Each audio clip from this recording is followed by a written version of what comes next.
So picture this. You're playing a gig, the dance floor is packed, the energy is high, people are having a great time, and your band is on fire. You sound amazing. And then this happens. You go to play your next song, and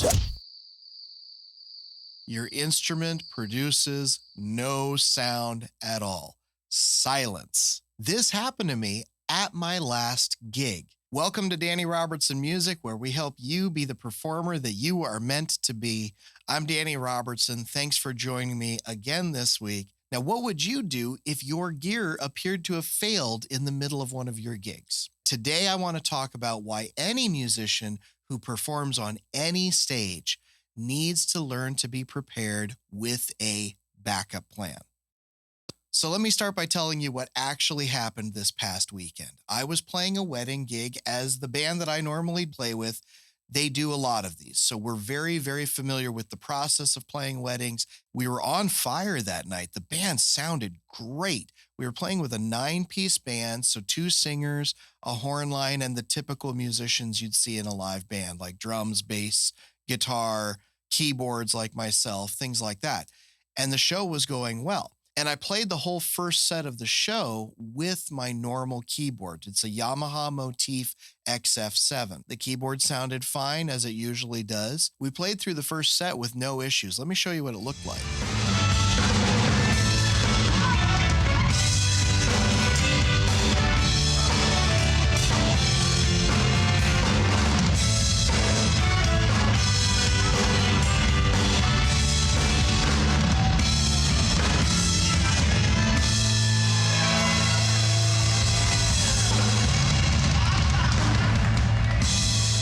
So as you can see, that first half of the show was going really well. We were entertaining the crowd, the band was executing the music really well, and we were getting people engaged in the show. Everything was going pretty well. Then we took a break, and when we started back up after the break, that's when I went to play the notes on my keyboard, and nothing was working. So what do you do in those kinds of situations? Well, my first thought was to panic because I'm going, well, I've got a whole second half of a show to do. But then you get to work trying to solve the problem and troubleshoot the situation. And let's be honest, even with brand new gear, stuff happens. Dead batteries, loose cables, bad connections. Even something as simple as a mixer channel might be muted and you don't realize it. You have to kind of just systematically kind of go through all the spots where there could be an issue. What ultimately happened was I thought the issue was coming from my keyboard. For every single gig that I play that is more than a short driving distance away, I bring an extra keyboard and I bring extra cables and I bring extra power, and I usually even bring extra things like direct boxes, just in case you have that issue come up. So in this case, I did have an extra keyboard in my car. I removed my Yamaha Motif from the keyboard stand and I put that away, and I brought out an older, but it still works pretty well, Korg Triton LE. It doesn't have as great of sounds as the Motif does, but it definitely serves the purpose when you're playing with a live band. So I had that backup option. I was able to get it set up. And after about 2 or 3 songs into the second set, I was able to produce a sound again with a different keyboard and play the rest of the show with no issues. So let me show you what that looked like.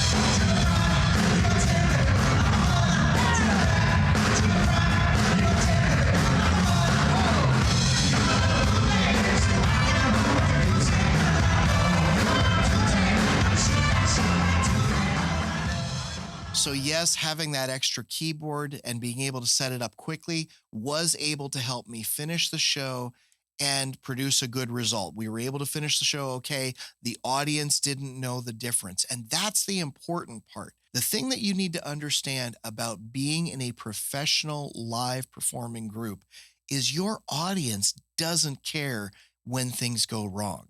They care that they get to still listen to the music. So having that backup plan, regardless of what instrument you play, or even if you're a vocalist, you have that option to keep the performance going and keep your audience entertained. So what actually happened in this case? Well, it turns out it wasn't either one of my keyboards.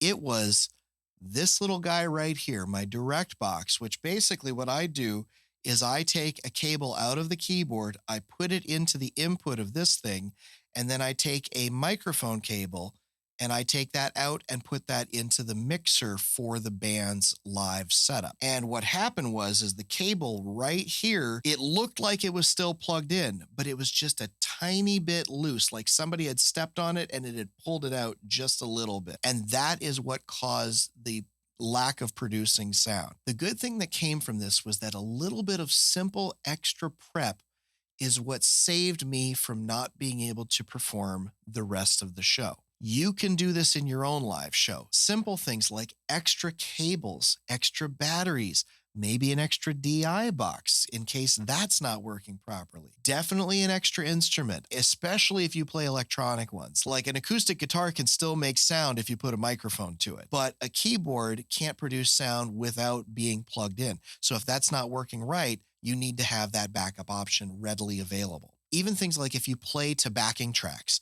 Now that is something where if your laptop goes down, if that fails, is that going to be a huge problem for your show?